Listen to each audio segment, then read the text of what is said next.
ওই কুরাইশ বংশের একজন মহিলা চুরির অপরাধে নবীর আদালতে আসামি। এই মহিলার বংশ হলো নবীর বংশ।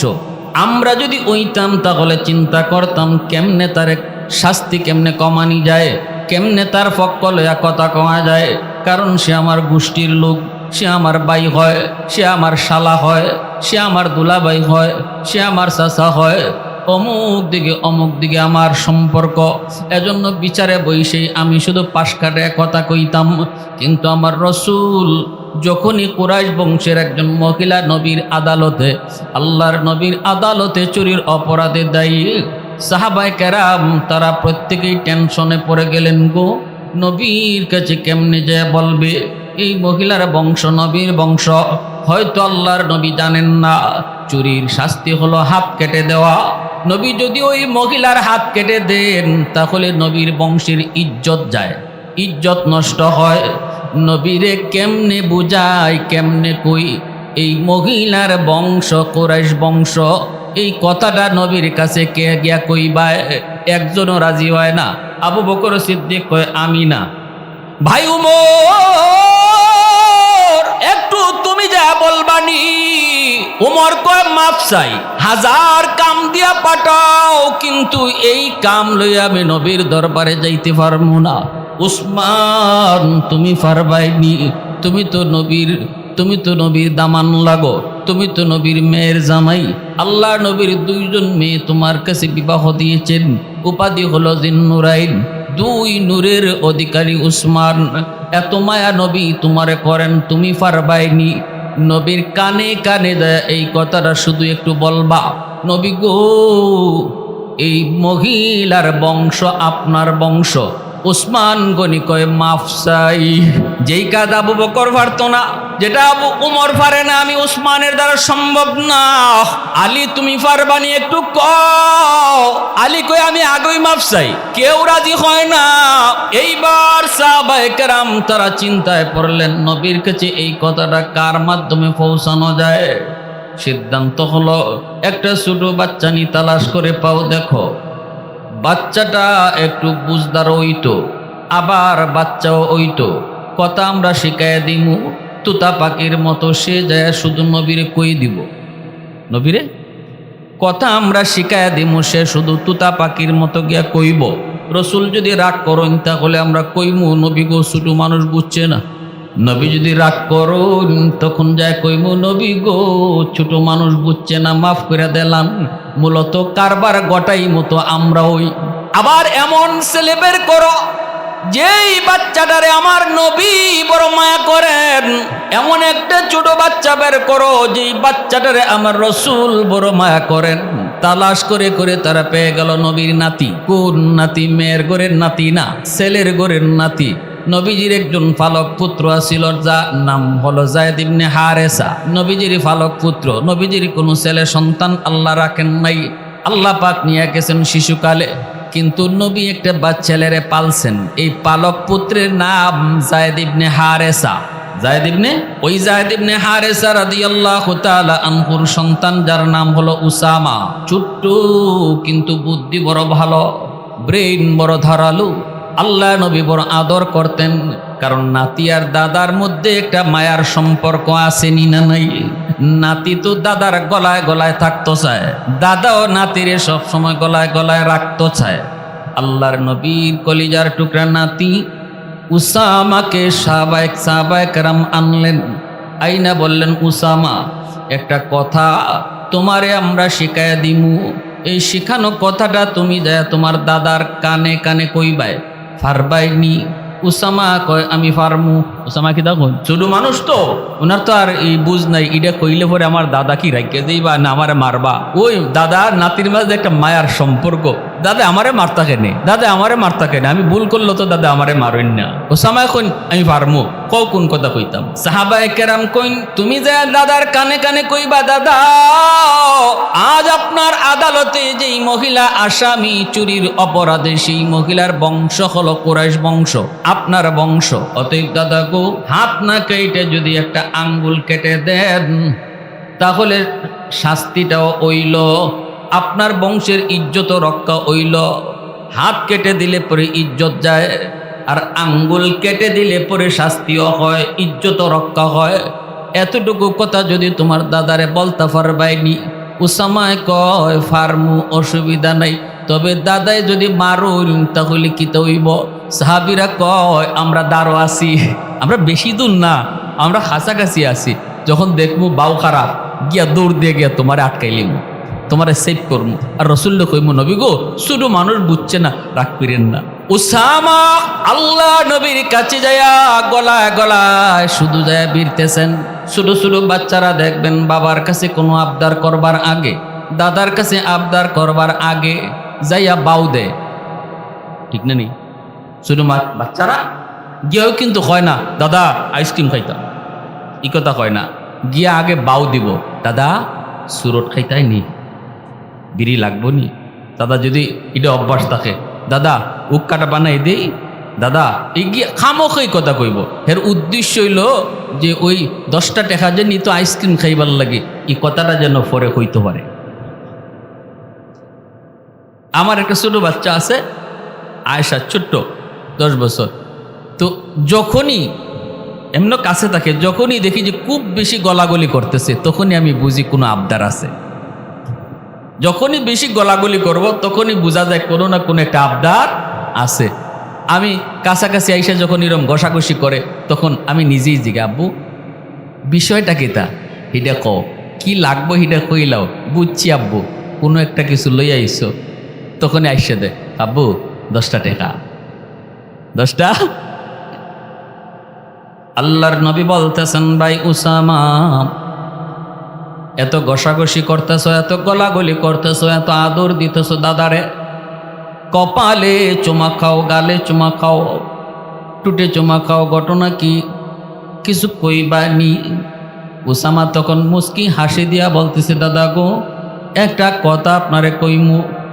আল্লাহর নবী বলেন, উসামা দাদার কাছে নাতি কইব, এটা আবার শরমের কি, এটা আবার ভয়ের কি আছে, কও তুমি কি চাও? তখনই উসামায় কয়, দাদা গো কিছু চাইতে আসি নাই, একটা খবর দিতে আইছি। নবীজি বলে, কি খবর? উসামা তখন কয়, দাদা আপনি জানেননি যেই মহিলাটা আপনার আদালতে চুরির অপরাধে আজকে আসামি হয়ে এসেছে গো, এই মহিলার বংশ কিন্তু আপনার বংশ, মহিলার বংশ কিন্তু কুরাইশ বংশ। দাদা ও দাদা এটা আপনি জানেননি? আল্লাহর নবীর চেহারাটা, সাথে সাথে নবীর চেহারাটার রং বদলে গেছি। নবীর চেহারা, নবীজি বলে, উসামা এরপরে কি কও? কয় দাদা যদি তার হাত না কাইটা আঙ্গুল কেটে দেন তাহলে আপনার বিচারও হয়, আপনার বংশের ইজ্জত রক্ষা হয়। দেখেন দাদা হাতটা না কাইটা আঙ্গুল কাটলে হয়নি। এই কথাটা উসামা বইলে শেষ করতে পারেন না। মায়ার নবী আসিলেন বর্ষা, নবী গুসায় দাঁড়ায় গেছেন। আল্লাহ নবীর চেহারা লাল, নবীর চেহারা বিবর্ণ। সাহাবায়ে কেরাম দূর থেকে কানায় কানায় দেখতেছেন। যেই মাত্র তারা দেখলেন নবীজি গুসায় দাঁড়ায় গেছেন, চেহারা লাল হয়ে গেছে, আল্লাহ নবীর রং বদলা গেছে, সাথে সাথে দেখা যায় সাহাবায়ে কেরাম দৌড়ে নবীজির কাছে আসলেন। আয়েশা বলতেছেন, ইয়া রাসূলুল্লাহ, ওগো নবীজি উসামা আপনারে কি কইছে জানি না, মনে হয় আপনি অনেক গুসা হয়ে গেছেন। ছোট মানুষ বুঝে না গো নবী, মাইরেন না, ধমক দিয়েন না। নবী কয়, আমি আমার নাতিরে মারমু না, ধমকও দিব না, কিন্তু আমি নবী ভালো করে জানি এই কথাটা আমার উসামার না, এই কথাটা তোমরা তারে শিখাইয়া দিছো।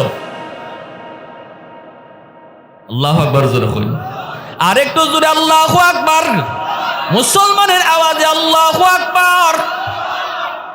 والليل में जुल्फ मोहम्मद का तरन्नुम, والليل में जुल्फ मोहम्मद का तरन्नुम, والشمس برخسار अहमद का तरन्नुम, वल फजर में गे सुबह रिसालत की बशारत वल असर में गे दौर नबूवत की बशारत यासीन से मौला ने कभी उनको पुकारा।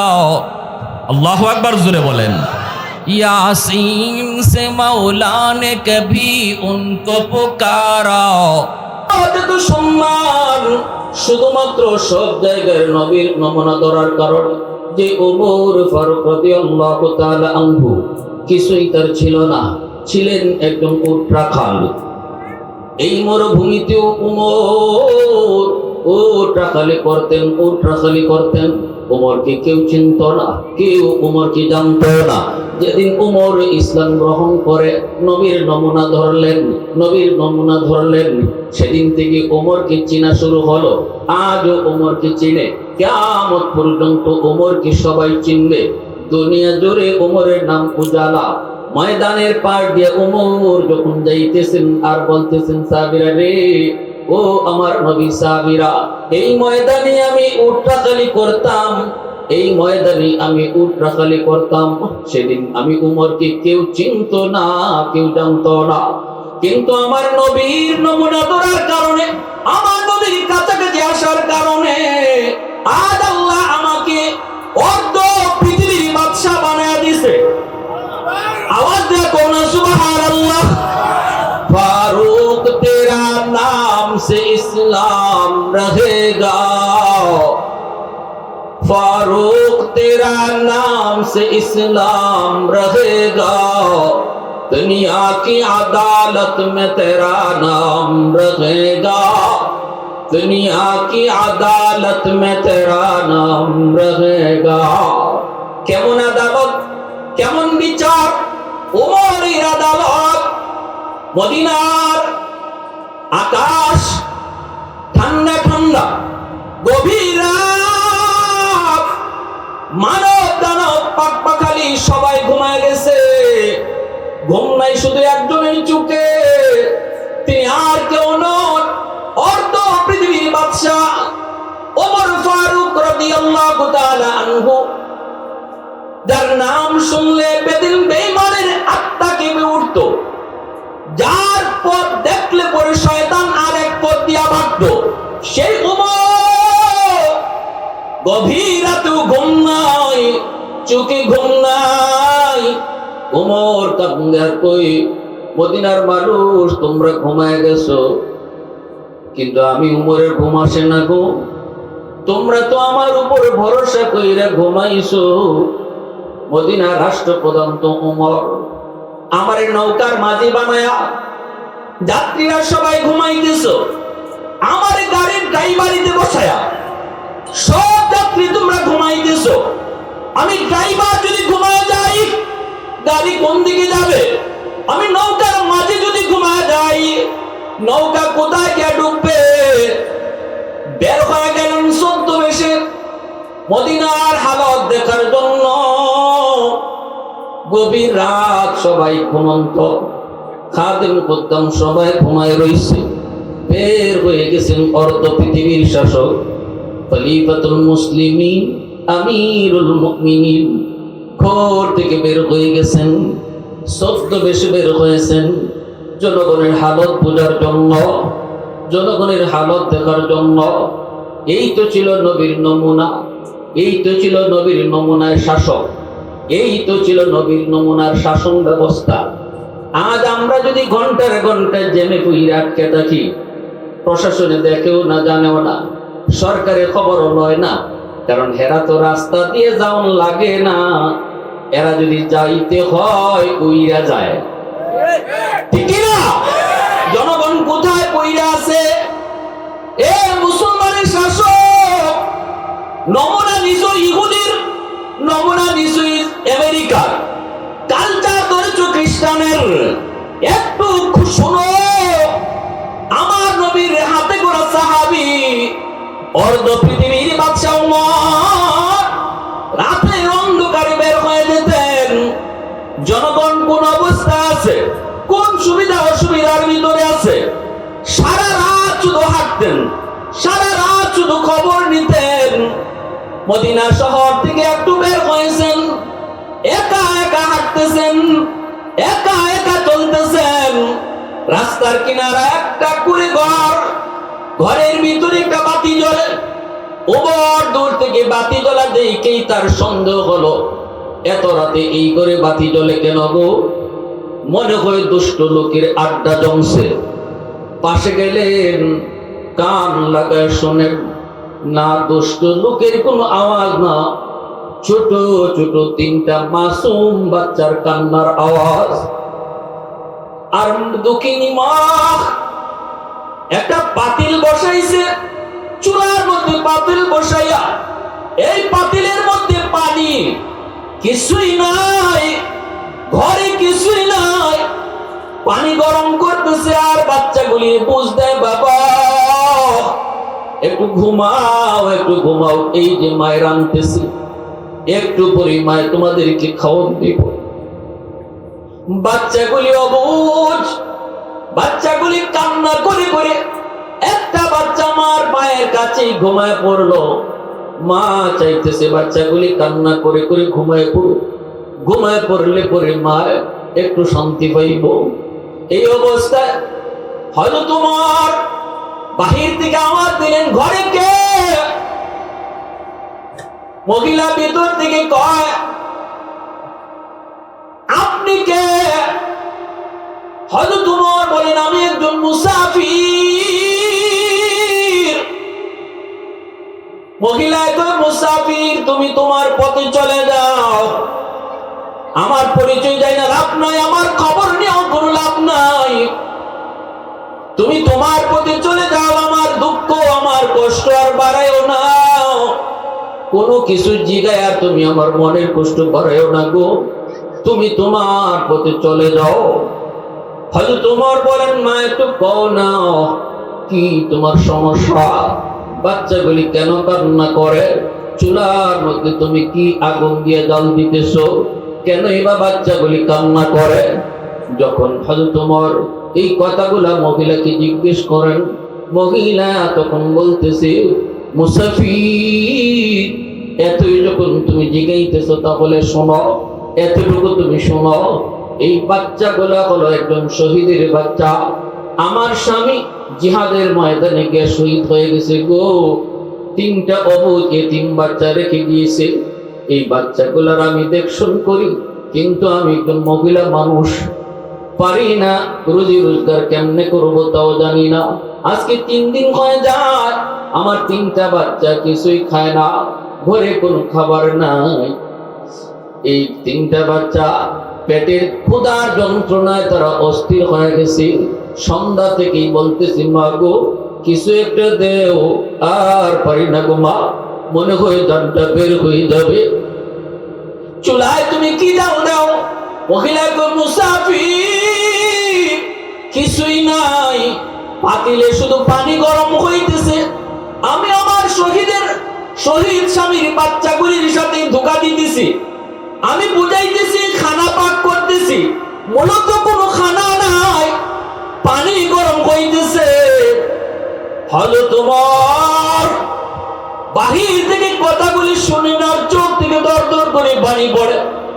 মহিলায় বলতেছে, মুসাফির তুমি তোমার পথে চলে যাও, তবে এতটুকু শুনে রাখো, কিয়ামতের ময়দানে আল্লাহর আদালতে মদিনার বাদশা ওমরের গলায় গামছা লাগাইমু, মদিনার বাদশা ওমরের গলায় আল্লাহর আদালতে গামছা লাগাইমু আমি, কারণ তিনি একজন বাদশা হইয়া, খলিফা হইয়া এই এতিম তিনটা বাচ্চার খবর তিনি কেন নিলেন না?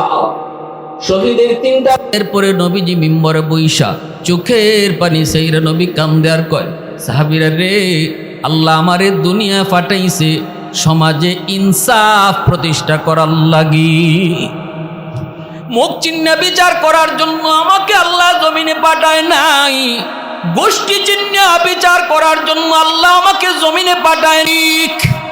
এত বড় পূজা তুমি আমার কান্দে কেন দিছ? আমি তো শাসক হতে চাই নাই, আল্লাহ এই রাজত্বের আমার প্রয়োজন নাই, এই চেয়ারের আমার প্রয়োজন নাই।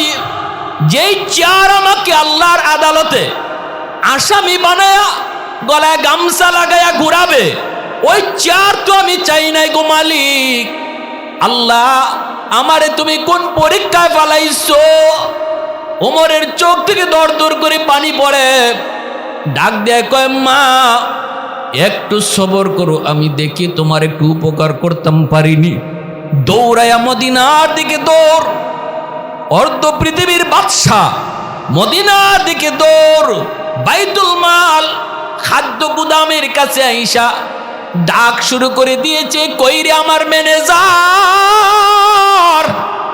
কইরে আমার আসলাম, তোরা কে কোথায় ঘুমায় আছো, তাড়াতাড়ি উঠো। আসলাম দৌড়ে আসছে, হযরত ওমরের খাস খাদেম দৌড়ে আসছে। আসলে পরে কই হুজুর কি হইছে? কই কি হইছে পরে, আগে তুই তালা খুল, খাদ্য গুদাম খুলে দে। খাদ্য গুদাম খুলে দিলে ওমর আটার বস্তা ধরিয়া টানে আর কান্দে, আটার বস্তা ধরিয়া টানে আর কান্দে। আসলাম কয়, আমিরুল মুমিনিন শুধু একটু কন, আমার কান্দে উঠা দেন, আটার বস্তা আপনি টাইনেন না, আমি তো আছি, আমাকে বলেন কি করা লাগবে। হযরত ওমর কয়, আসলাম সর, আটার বস্তা ওমরের মাথায় তুল, কিয়ামতের ময়দানে তোর গলায় গামছা লাগতো না, গামছা লাগবো ওমরের গলায়।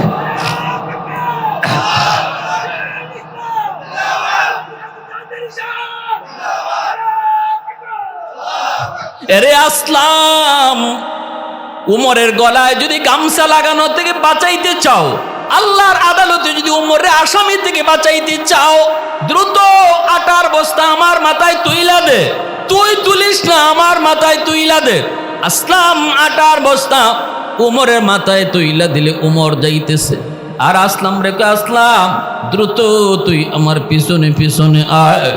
আসলাম পিছনে পিছনে যায়, উমর আটার বস্তা নিয়ে তিনি দৌড়ায়, চোখের পানি মুছে আর কয়, মালিক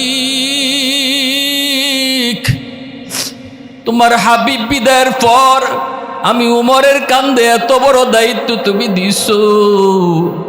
আজকে আমরা চেয়ারের লাগি পাগল, আজকে আমরা এমপি হইবার লাগি পাগল, চেয়ারম্যান মেম্বার হইবার লাগি পাগল। অথচ বড় এই দায়িত্ব কত বড় বুঝা, কত বড় বুঝা। উমর কান্দে আর কয়, মালিক আমার তো মনে হয় আমি ধরা খাইলিছি, আল্লাহ আমি তোমার আদালতে ধরা খাইলিছি। যায় আর কান্দে, দরজার কাছে গিয়া কয়, মা তুমি একটু পর্দার আড়ালে যাও। মহিলা একটু পর্দার আড়ালে গেল। উমর আসলামকে নিয়ে ডুইকা চুলার মধ্যে আগুন জ্বালানো শুরু করল। ফু দিয়ে চুলার আগুন জ্বালায়, কাইমা খায় আসলাম। এই অবস্থায় কয়েকটা রুটি বানাইয়া গোশত আর রুটি এক জায়গায় দিয়া হযরত ওমর একটু বাকিরে গিয়া মাগো, ও মা তুমি তোমার সন্তানগুলার নিয়ে এই রুটি আর গোশত খাও, আটার বস্তাটা আমি এখানে রেখে দিয়েছি, এই আটার বস্তাটা পরে লাগবে, এখন উপস্থিত রুটি আর গোশতটা বাচ্চাদেরকে খাওয়াও। মহিলা বাচ্চাদেরকে রুটি আর গোশতটা খাওয়াইতেছে। বাচ্চাগুলা হাসে আর কয়, আনন্দ করে আর কয়, মা গো, ও মা এই মুসাফির কি জানি না, তবে মনে হয় মুসাফির না, মনে হয় আল্লাহর কোন ফেরেশতা। আমাদের হালত কেমনে জানলো, কোত্থেকে আসলো? আল্লাহর কোন ফেরেশতা। মা কয়, হ বাবা মনে হয় আল্লাহর কোন ফেরেশতা। বাচ্চাগুলি খাইতেছে, মা খাওয়াইতেছে।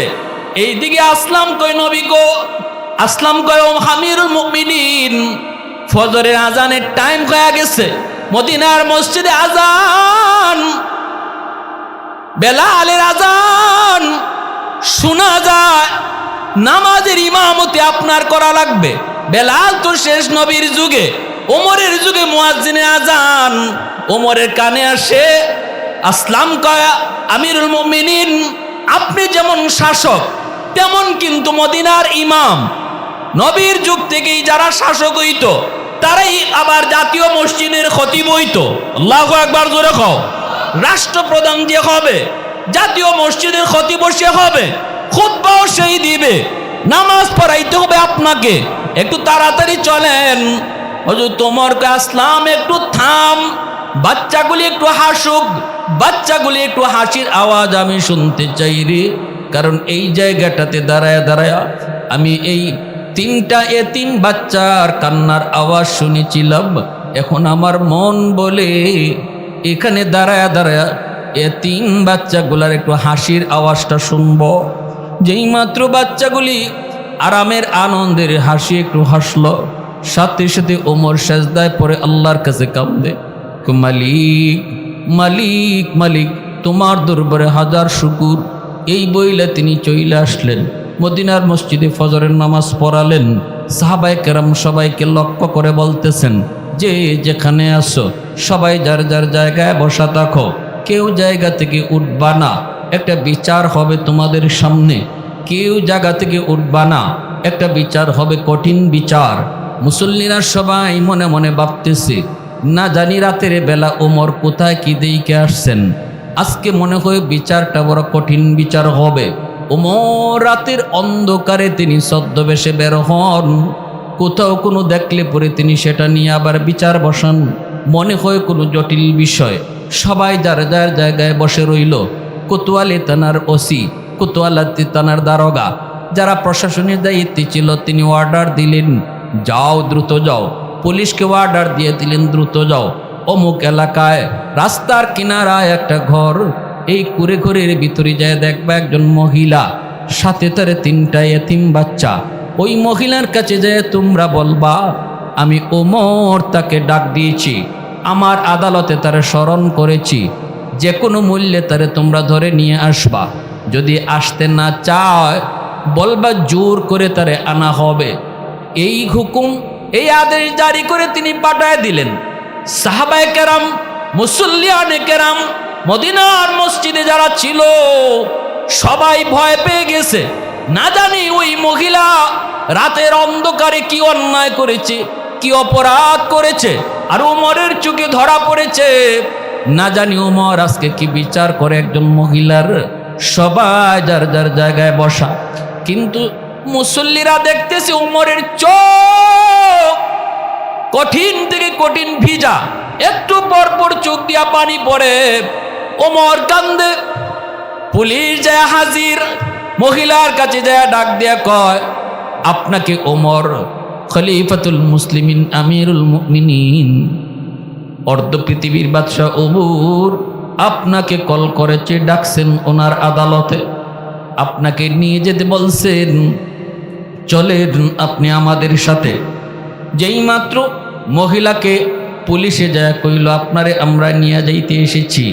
কার আদালতে? ওমরের আদালতে। সাথে সাথে মহিলার আত্মায় পানি নেই, কারণ ওমরের আদালতে যাওয়া মানি অপরাধী, কঠিন থেকে কঠিন অপরাধী, বিচারও কঠিন, ইনসাফের বিচার হয় ওমরের আদালতে। বিন্দু পরিমাণ অপরাধীকে মায়া করে না, ছাড়ও দেয় না, ঠিক কিনা জোরে কও। ইসলাম বলে সাবধান, অপরাধী ধরা পড়ে না, যদি ধরা পড়ে তবে কোনো ছাড় নাই। উপযুক্ত বিচার দাও, উপযুক্ত শাস্তি দাও, যেন একটা শাস্তির নমুনায় আরো 10 জন ঠিক হইয়া যায়। আমাদের ব্রিটিশ আইনের নিয়মে কয়, চুরে যত পারো ছাড়ো, ডাকাইতে যত পারো ছাড়বার ব্যবস্থা করো। 1 মাস 2 মাস জেল দিয়া এর যত পারো ছাড়ো। সুর যায় জেল, বাইরে ডাকাইতে, ঠিক না? বাইরে ডাকাইতে, এটা ব্রিটিশ আইন। ব্রিটিশ আইন এরকম। আর কোরআনের আইন হইল ধরা ফরে না। ধরা ফরের আগে অনেক শর্ত সারাইত আছে। ধরা ফরে না, ধরা যদি ফইরা জায়গা হাতে নাতে প্রমাণ হয়ে যায়, তখন আর ছান নাই, তখন একটা শাস্তি দিয়া আরো 100 জনরে ঠিক করো, ঠিক কিনা ভাই? মহিলার কাছে যেই মাত্র গেলেন আর এই কথা দেয় বললেন, মহিলা কাঁপতে কাঁপতে শেষ, ভয়ে অস্থির। বাচ্চাগুলোও কাঁপতেছে। বাচ্চাগুলো, আম্মা, ও আম্মা, আম্মা ওখন কি তৈব, আম্মা ওখন কি তৈব, উমরের আদালতে আম্মা ওখন কি হইব। 2টা বাচ্চা একটু হাঁটা শিখছে, আরেকটা বাচ্চা কোলে দুধের বাচ্চা, এই 3টা বাচ্চা। মহিলা কাঁপতেছে, কয় আমি কি অপরাধ করলাম, আমাকে কেন আপনারা নিতে আসছেন? পুলিশ কয় এত কিছু জানি না, শুধু ওয়ার্ডার আপনারা ধরে নিতে, যদি আপনি না যাইতে চান তাহলে জোর করতে বলছেন। মহিলা আরো ভয়ে শেষ, মনে করছে নিশ্চিত আমার কোনো অপরাধ উমরের কাছে ধরা পড়ছে, খুঁজা পায় না। বাচ্চাগুলা কান্দি, মহিলাও কান্দি। মহিলা তখন চিন্তা করে, বড় যে বাচ্চাটা ছিল, বড় বাচ্চাটা কয় আম্মু গো, ও আম্মু, তুমি যে রাতের বেলা কইছিলা উমরের বিরুদ্ধে আমি আল্লাহর আদালতে বিচার দিমু, উমরের এক গলায় গামছা লাগাইমু, মুসাফিরকে তুমি এই কথা শোনাইছো, মুসাফির আমরারে খাওয়াইছে ঠিক, মনে হয় এই কথাটা যায়া উমরের কাছে মুসাফিরে লাগাই দিছে। মা, আমরা তো মনে করেছি আল্লাহর ফেরেশতাই তো ভালো কামই করছে, কিন্তু এখন যা মনে হইতেছে মা তোমার কথাটা উনি যায় খলিফার কাছে লাগায় দিছে, জানায় দিছে, নাইলে তোমার বিরুদ্ধে এত অ্যাকশনে যাইতেন না। হুজুর তোমার কই বাজান রে, আমারও এমনই মনে হইতেছে। পুলিশে কই দেরি করেন না, তাড়াতাড়ি চলেন। মহিলারা আনা দিয়া দিছে, দুইটা বাচ্চারে দুই দিকে, আর কুলের বাচ্চাটারে কুলে নিয়ে মহিলা মদিনার দিকে যায় গো। চোখ থেকে দর দর করে পানি পড়ে। মহিলায় কান্দার কো মালিক, ও মালিক, মালিক তুমি তো জানো আমি জীবনে কোনো অন্যায় করি নাই, অপরাধ করি নাই, আজকে ওমরের আদালতে আমি আসামি। আল্লাহ একটু ইজ্জত সম্মান বাঁচাইবার মালিক তুমি, ইজ্জত দেওয়ার মালিক তুমি। আল্লাহ আমার স্বামীর শাহাদত যদি তোমার দরবারে কবুল হয়ে থাকে, এই উসিলায় তুমি আমার ইজ্জত বাঁচাইও। আমার এই অবশ শিশু, এই নিষ্পাপ তিনটা শিশুর মুখের দিকে তাকায় মালিক, আজ তুমি আমার ওমরের আদালত থেকে রেহাই দিও।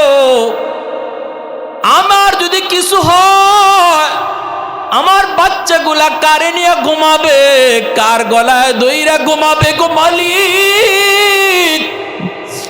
আমার বাচ্চাগুলিরে কে পালবে? এই মহিলা মদিনা দিকে রওনা দিয়েছে। মুসল্লিরা যার যার জায়গায় বসা, মিম্বরে অর্ধ পৃথিবীর বাদশা, মদিনার মসজিদের ইমাম খলিফাতুল মুসলিমিন ওমর মিম্বরে বসা। ওই অবস্থায় মহিলা মদিনার মসজিদের গেইটের সামনে আইসেই যেই মাত্র নজরটা মিম্বরের দিকে দিল, মহিলা তাকায়া দেখে আল্লাহু আকবার, মিম্বরের ভিতরে, মিম্বরের উপরে যেই মানুষটারে দেখা, যেই মানুষটাকে বসা দেখা যায়, তার চেহারাটা তো গত রাতের মুসাফিরের চেহারার মতো। আর এই মিম্বরে তো ওমর ছাড়া আর কেউ বসার কথা না, ওমর ছাড়া তো এই মিম্বরে আর কেউ বসার কথা না। তাহলে কি গত রাতের মুসাফির? ইনি মুসাফির নন, ইনি কি তাহলে খলিফা? ইনি কি তাহলে উমর? সামনের দিকে আগায়া মহিলা অবার শিওর হয়ে গেল ইনি হযরত উমর। এখন আরো ভয় বেড়ে গেল, এখন তো আরো ভয়ে কাঁপতেছে। হায় রে, আমি তো মুসাফির মনে করে এই কথাটা বলেছিলাম, উমরের গলায় আল্লাহর আদালতে গামছা লাগাইমু, আমি তো মুসাফিরকে কই নাই। এখন তো দেখতেছি উমরে, সরাসরি উমরে আমি কইছি। হায় আমার আজকে কি জানি বিচার হয়, কি জানি উমরের আদালতে আমার রায় হয় গো। মহিলা তো আরো ভয়ে কাঁপতেছে।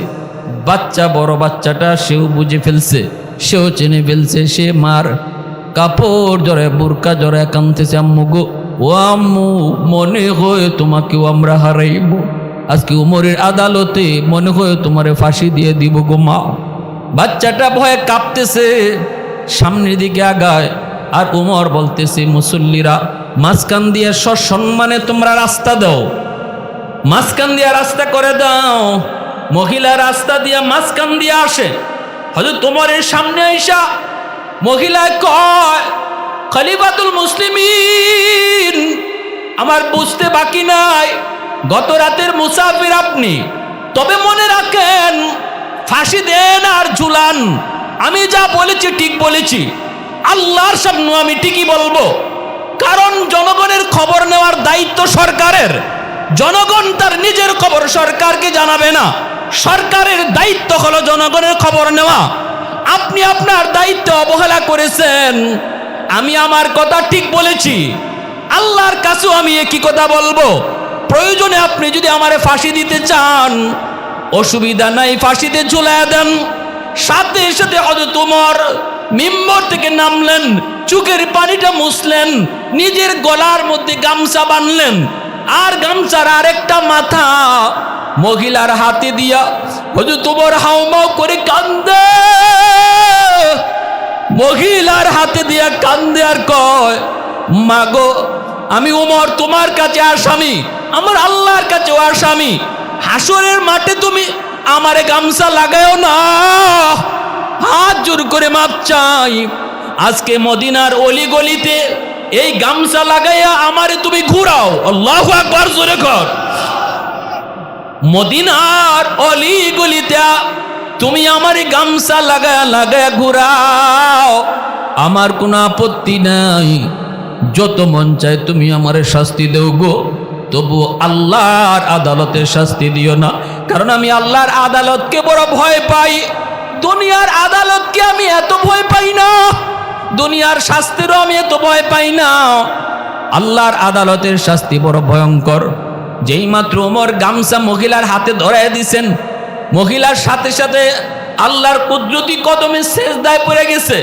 সেজদায় পড়ে আল্লাহর কাছে কান্দে আর কয়, মালিক এখন আমি বুঝেছি তোমার হাবিব কেন কয়ে গেছেন, আমার পরে যদি কেউ নবী হইতো আমার উমর।